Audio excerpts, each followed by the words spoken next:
नमस्कार, seat scanner के साथ मैं राकेश रंजन। आज हम जिस विधानसभा सीट को स्कैन करने जा रहे हैं वो मिथिलांचल की सीट है। इस सीट से विधायक जो हैं वो अभी बिहार सरकार में मंत्री भी हैं। रहस्य से पर्दा उठाता हूं और बता देता हूं कि आज हम दरभंगा विधानसभा सीट को स्कैन करेंगे। दरभंगा विधानसभा सीट से अभी जो विधायक हैं वो बिहार सरकार में मंत्री हैं संजय सरावगी।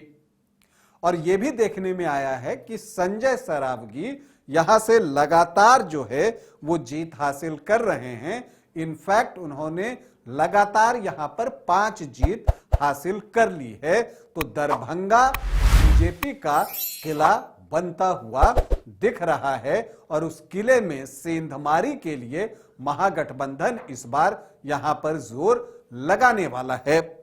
देखिए, दरभंगा में जो पहला चुनाव हुआ था वो 1952 में हुआ था। सैयदुल हक जो हैं यहां के पहले विधायक थे कांग्रेस पार्टी से।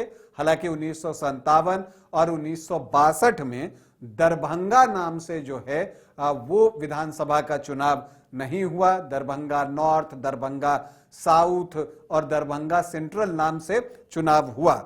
तो उसके बाद जो दरभंगा विधानसभा के नाम से चुनाव हुआ वो 1967 में हुआ। तो अब तक कुल 15 चुनाव जो है वो दरभंगा में हुए हैं, जिसमें बीजेपी सबसे सफल पार्टी है। 6 बार उसे यहां पर जीत मिली है। कांग्रेस को 4 बार कामयाबी मिली है, लेकिन आखिरी जीत 1985 में उसे मिली थी। आरजेडी, जनता दल, जनता पार्टी, भारतीय जनसंघ और सीपीआई को एक बार यहां पर कामयाबी मिली है। अगर आप दरभंगा के आखिरी 3 चुनावों को देखें, 3 क्या, अगर आप आखिरी 5 चुनावों को देखें तो क्या दिखता है? दरभंगा में सिर्फ कमल कमल और कमल ही दिखता है। फूल खिल रहा है दरभंगा में। और खिला कौन रहे हैं? संजय सरावगी। पहली बार दरभंगा में कमल खिला था 1995 में। शिवनाथ वर्मा ने तब जीत हासिल की थी बीजेपी प्रत्याशी के तौर पर। अब अगर हम 2010 से आखिरी 3 चुनावों की बात करें तो 2010 में संजय सरावगी ने 54% से ज्यादा वोट लाए और उन्होंने 27,554 वोटों की जीत हासिल की और उन्होंने सुल्तान अहमद को शिकस्त दी। और कमरुल हसन जो कांग्रेस के प्रत्याशी थे वो तीसरे स्थान पर रहे। आरजेडी प्रत्याशी को 30.85% वोट के साथ दूसरे स्थान पर संतोष करना पड़ा सुल्तान अहमद को।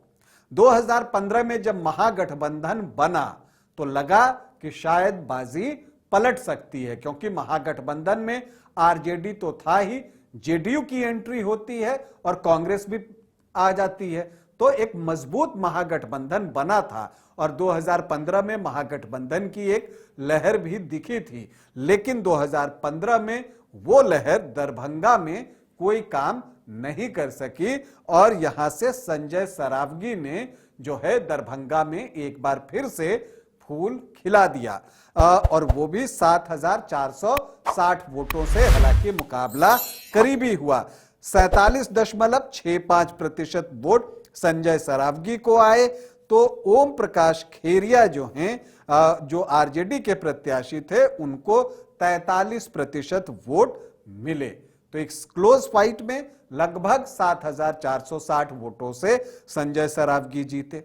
फिर 2020 आता है। 2020 में जेडीयू की वापसी हो जाती है एनडीए फोल्डर में। उसका लाभ भी मिलता है बीजेपी को, जो 47.65% वोट 2015 में थे, उस वोटों में इजाफा होता है और 49.32% वोट उन्हें 2020 में मिलती हैं बीजेपी को। संजय सरावगी ही प्रत्याशी थे और इस बार अमरनाथ गामी आरजेडी के टिकट पर चुनाव लड़ रहे थे। हालांकि उन्होंने भी बेहतर प्रदर्शन किया, लेकिन उनका जो मत प्रतिशत है वो 2015 में जो आरजेडी को वोट शेयर मिले थे उतना ही था, 43.08%।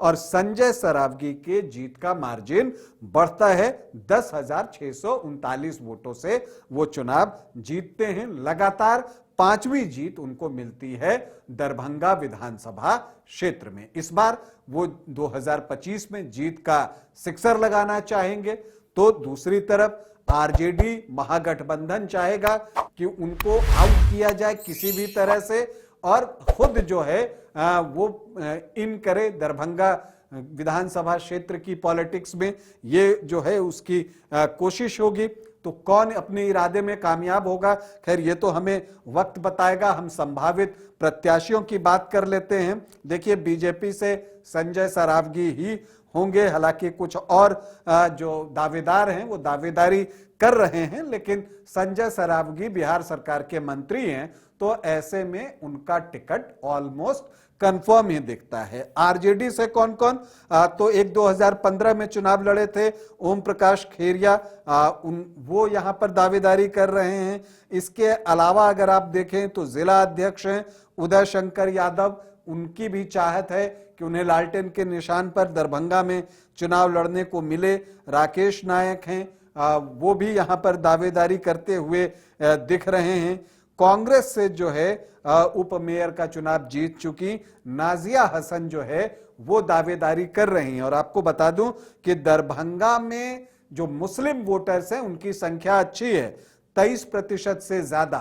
तो ऐसी परिस्थिति में यह भी देखना दिलचस्प है कि अगर महागठबंधन मुस्लिम प्रत्याशी नहीं देता है, अगर नाजिया हसन बनती हैं तब तो ठीक है, लेकिन अगर मुस्लिम प्रत्याशी नहीं देता है तो क्या वैसी परिस्थिति में असदुद्दीन ओवैसी की पार्टी एआईएमआईएम दरभंगा में अपना प्रत्याशी देगा? ये एक बड़ा सवाल है जिसका जवाब हमें आने वाले समय में मिलेगा। लेकिन असदुद्दीन ओवैसी के फैसले का चुनाव परिणाम पर असर पड़ेगा, इससे आप इनकार नहीं कर सकते। अगर आप यहां के जातीय समीकरण को देखें जो कि अनुमानों पर आधारित है, तो जो एससी वोटर्स हैं 12.34%, अब मुस्लिम 23.3% वोट, यादव उनसे कम है 8 से 9% वोट, तो जो MY है वो 31.5 से 32.5% के आसपास है। इसके अलावा राजपूत 2 से 3%, भूमियार 1 से 1.5%, लेकिन दरभंगा में ब्राह्मण वोटर्स की संख्या अच्छी है, 15 से 16% जो है उनकी संख्या यहां पर है। अगर आप यहां पर कोयरी कुर्मी को देखें तो ये 6 से 7% का आंकड़ा आता है, वैश्य 11 से 12% हैं।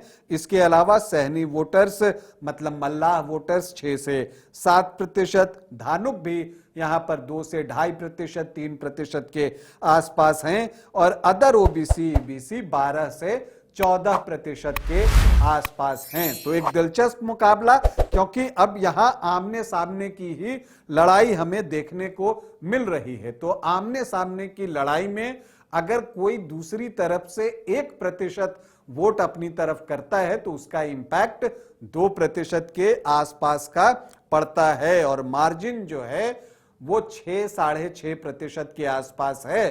तो अगर 3-3.5% वोट इधर से उधर हो जाएं तो दरभंगा में बाजी पलट सकती है। क्या होगा ये तो आने वाले वक्त में पता चलेगा। फिलहाल आपसे अनुमति चाहेंगे, इजाजत दें, नमस्कार।